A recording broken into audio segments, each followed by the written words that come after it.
नमस्कार, मैं हूं आपके साथ चांदनी धवन। आप देख रहे हैं न्यूज 18 और चलिए खबरों की शुरुआत करते हैं। सबसे पहले बात करते हैं कौशांबी में मुस्लिम युवक पर नाबालिग हिंदू लड़की को बहला फुसलाकर अगवा करने का आरोप लगा है। पुलिस ने इस मामले में लड़की के मां की शिकायत पर आरोपी सद्दाम अहमद, समीम, सारिक और आरिफ के खिलाफ अपहरण का मुकदमा दर्ज किया है। पुलिस ने मुख्य आरोपी सद्दाम अहमद को गिरफ्तार कर लिया है। उसके कब्जे से नाबालिग लड़की को बरामद कर लिया गया है। घटना कोखराज थाना क्षेत्र के हसनपुर पूरब गांव की बताई जा रही है। आरोपी सद्दाम चरवा थाना क्षेत्र के गांव का रहने वाला बताया जा रहा है। वहीं मामले में बजरंग दल के कार्यकर्ताओं ने कड़ा ऐतराज जताते हुए धरना भी दिया।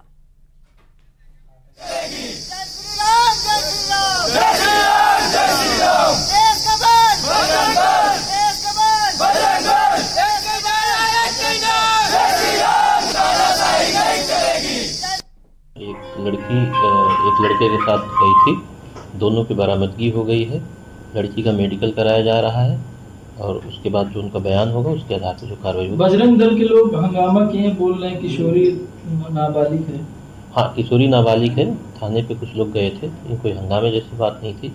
वहाँ गए थे पैरवी में कि इस पे कार्रवाई होनी चाहिए।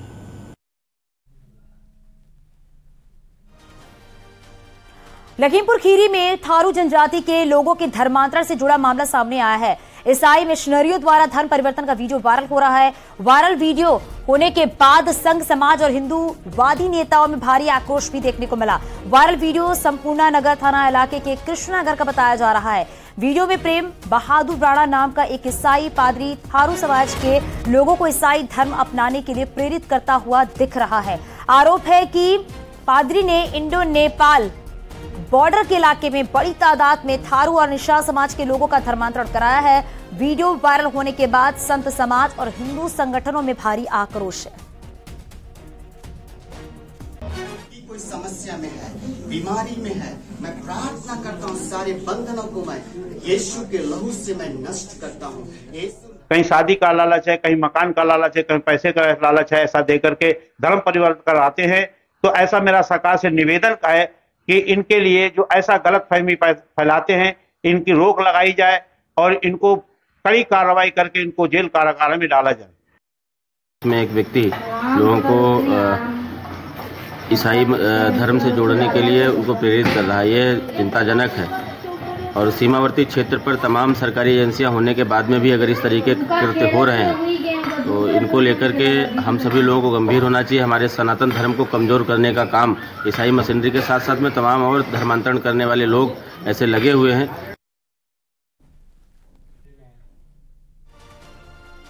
फतेहपुर में लव जिहाद के मामले में आरोपी सोनू उर्फ सिकंदर के घर पर बुलडोजर चला है। आरोप के मुताबिक सिकंदर ने सोनू बनकर हिंदू लड़की को प्रेम जाल में फंसाया था और मिलने के बहाने बुलाकर रेप किया था। और इतना ही नहीं, लड़की के विरोध करने पर ईंट से सिर कूचकर हत्या भी कर दी थी। इस मामले में पुलिस ने आरोपी सिकंदर को गिरफ्तार करके जेल भेज दिया है। थाना कोतवाली इलाके के ज्वालागंज इलाके में यह बड़ी कार्रवाई देखने को मिली है।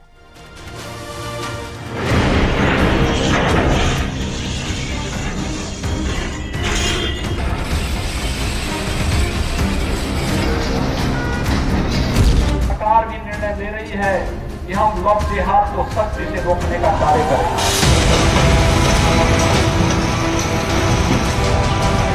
से मेरी चेतावनी, अगर वे सुधरे नहीं तो राम नाम सत्य है की यात्रा अब निकलने वाली है। उत्तर प्रदेश में बाबा ने माफिया को मिट्टी में मिलाया। योगीराज में बुलडोजर ने माफिया और गुंडों की कमर तोड़ दी। इसके बाद बुलडोजर का अगला निशाना बना है लव जिहाद।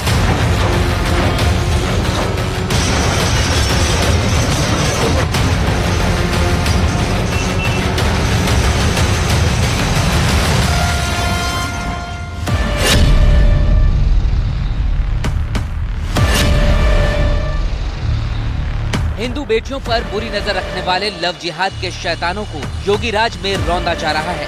फतेहपुर की इन तस्वीरों से मैसेज क्लियर है कि यूपी में लव जिहाद करने वालों पर कोई रियायत नहीं होने वाली।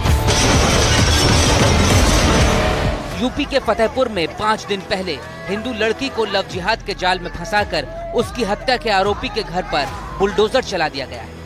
भारी सुरक्षा व्यवस्था और पुलिस फोर्स के बीच आरोपी का घर मिट्टी में मिला दिया।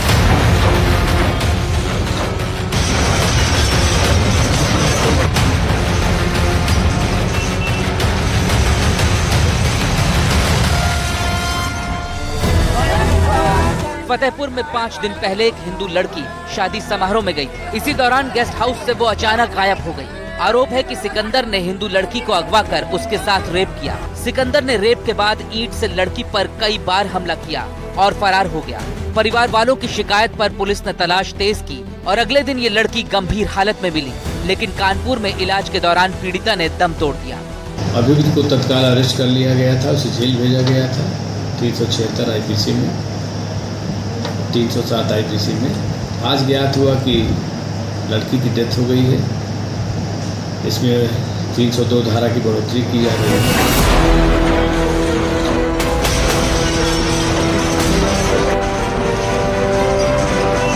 आरोप है कि सिकंदर ने सोनू बनकर हिंदू लड़की से धोखा किया था। आरोपी सिकंदर ने नाम बदलकर 17 साल की इस हिंदू लड़की से दोस्ती की और फिर रेप कर उसकी जान ले।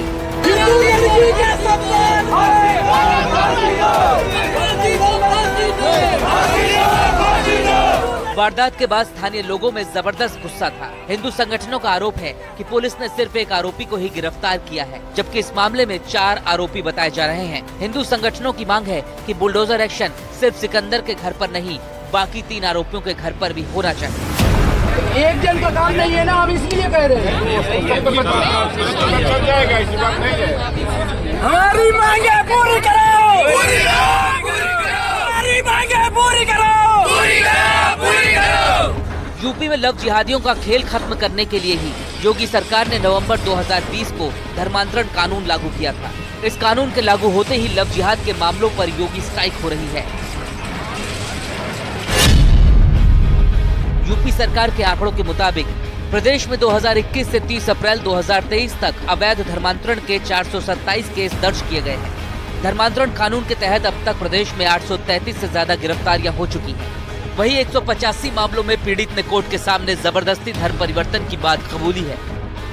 इतना ही नहीं, नाबालिगों के धर्मांतरण केस में भी अब तक 65 मामले दर्ज हो चुके हैं, जिसमें सबसे ज्यादा मामले बरेली में दर्ज हुए हैं। यूपी में सिर्फ कानूनी हंटर नहीं चल रहा, अब तो लव जिहाद के आरोपियों पर योगी का बुलडोजर भी दौड़ रहा है। सीएम योगी बार बार लव जिहाद करने वालों को चेतावनी भी देते रहे। सरकार भी निर्णय ले रही है कि हम लव जिहाद को सख्ती से रोकने का कार्य करेंगे। एक प्रभावी कानून बनाएंगे। छद्मवेश में चोरी छुपे, नाम छुपा करके, स्वरूप छुपा करके जो लोग बहन बेटियों की इज्जत के साथ खिलवाड़ करते हैं, उनको पहले से मेरी चेतावनी, अगर वे सुधरे नहीं तो राम नाम सत्य है की यात्रा अब निकलने वाली है। अगर किसी ने दुस्साहस किया तो ऑपरेशन शक्ति अब तैयार है, और ऑपरेशन शक्ति का उद्देश्य ही है कि हम लोग हर हाल में उनकी सुरक्षा करेंगे, बहन और बेटियों की सुरक्षा और उनके सम्मान की रक्षा करेंगे। योगीराज में लव जिहाद के नेक्सस को तहस नहस किया जा रहा है। यूपी में ऐसा करने वाले दोषियों को 10 साल तक की सजा का भी प्रावधान है। इतना ही नहीं, जुर्माने की राशि 15 से बढ़ाकर 50,000 हो चुकी है। पिछले कुछ महीनों में देश के कोने कोने से लव जिहाद की खबरें सामने आ रही हैं। दिल्ली, महाराष्ट्र, झारखंड से लेकर यूपी के कई शहरों में हिंदू बेटियों को निशाना बनाने वाले शैतान घूम रहे हैं। योगीराज में माथे पर तिलक, हाथ में कलावा पहनकर और अपनी पहचान छिपाकर हिंदू बेटियों को टारगेट करने वालों के अंत की शुरुआत हो चुकी है। यूपी में इसके जाल को तोड़ने के लिए योगी आदित्यनाथ ने बुलडोजर निकाल लिया है, और जिस तरह से बुलडोजर हिंदू बेटियों से धोखा करने वालों के षड्यंत्र को रौंद रहा है, लगता है कि दूसरे राज्यों में भी लव जिहाद की साजिशों को इसी तरह मिट्टी में मिलाने की शुरुआत हो सकती है।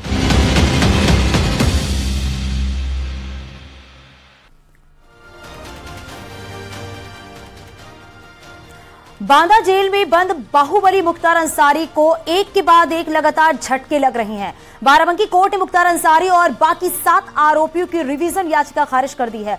फर्जी एम्बुलेंस और गैंगस्टर मामले में एसीजेएम कोर्ट से तय आरोपों के विरोध में मुख्तार समेत 8 आरोपियों ने रिवीजन याचिका दाखिल की थी। अर्जी में कहा था उन पर कोई आरोप नहीं बनता है, लेकिन कोर्ट ने मामले को सुनवाई के लायक नहीं मानते हुए याचिका खारिज कर दी है। मुख्तार और उसके 12 साथियों के खिलाफ बाराबंकी की 2 अदालतों में फर्जी दस्तावेजों के आधार पर एम्बुलेंस रजिस्टर्ड कराने और गैंगस्टर के मामले में सुनवाई चल रही है।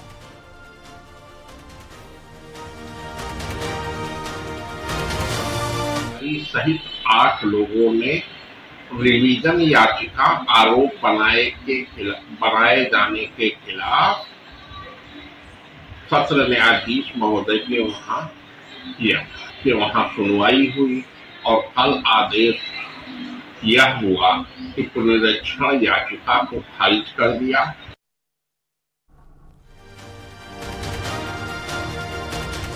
लखनऊ में ईडी के पूर्व डिप्टी डायरेक्टर के घर पर ईडी का सर्च ऑपरेशन चला है। भ्रष्टाचार से जुड़े मामले में जांच एजेंसी की ओर से कार्रवाई की जा रही है। आरोप है कि जब पूर्व डिप्टी डायरेक्टर सचिन सावंत मुंबई में थे तब उन पर फर्जीवाड़े का आरोप लगा था। डायमंड कंपनी की 500 करोड़ की हेराफेरी में शामिल होने का गंभीर आरोप है।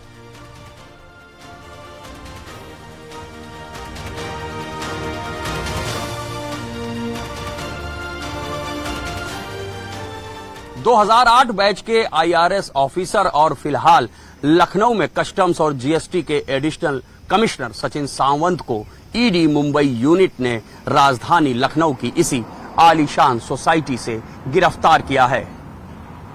सचिन सावंत के खिलाफ आय से अधिक संपत्ति का एक मामला दर्ज है। बीती रात सचिन सावंत के कई ठिकानों पर ईडी ने छापेमारी की है और लखनऊ के इसी आलीशान अपार्टमेंट में छापेमारी के बाद ईडी की टीम ने सचिन सावंत को यहीं से गिरफ्तार कर लिया है। ईडी लगातार उनसे पूछताछ कर रही है। कैमरामैन उपेंद्र यादव के साथ ऋषभ त्रिपाठी, न्यूज़ 18 लखनऊ।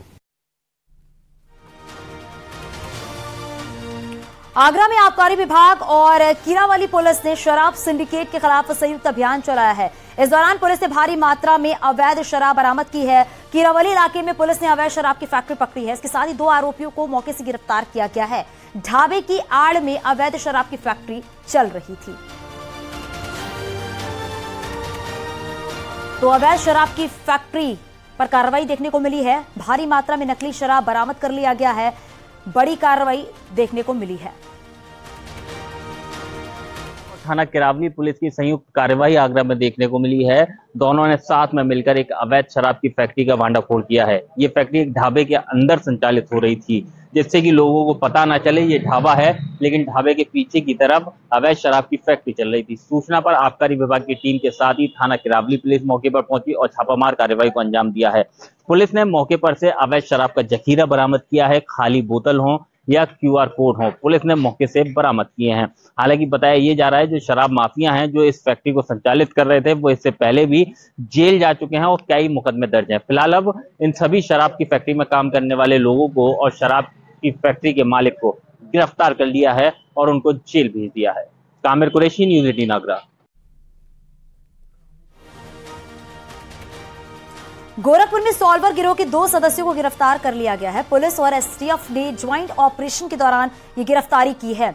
ग्राम पंचायत अधिकारी, ग्राम विकास अधिकारी और समाज कल्याण पर्यवेक्षक की भर्ती परीक्षा के दौरान आरोपी ब्लूटूथ लगाकर बैठे हुए थे, लेकिन आरोपी नकल करने में कामयाब नहीं हो पाए।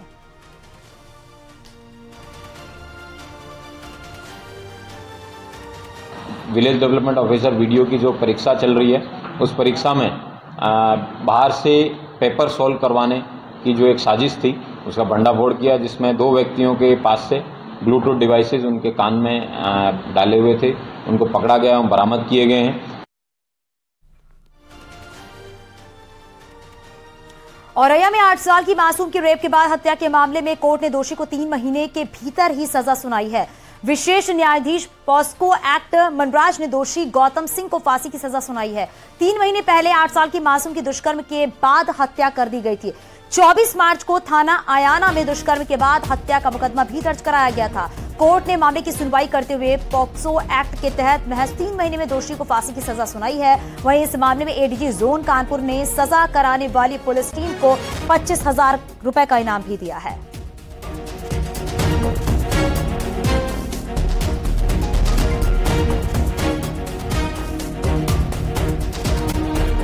पुलिस की पशु तस्करों से मुठभेड़ हो गई है। गोली लगने से 2 बदमाश घायल हुए हैं।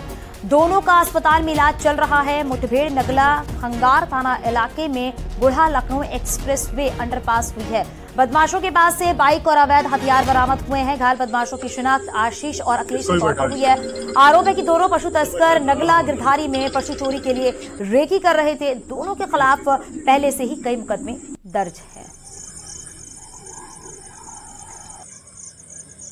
सूचना मिलने पर थाना प्रभारी नगला खंगर और थाना प्रभारी नसीरपुर के द्वारा बदमाशों की घेराबंदी की गई तथा पुलिस मुठभेड़ में दोनों बदमाशों को गोली लगी है, जिससे बदमाश घायल हुए हैं।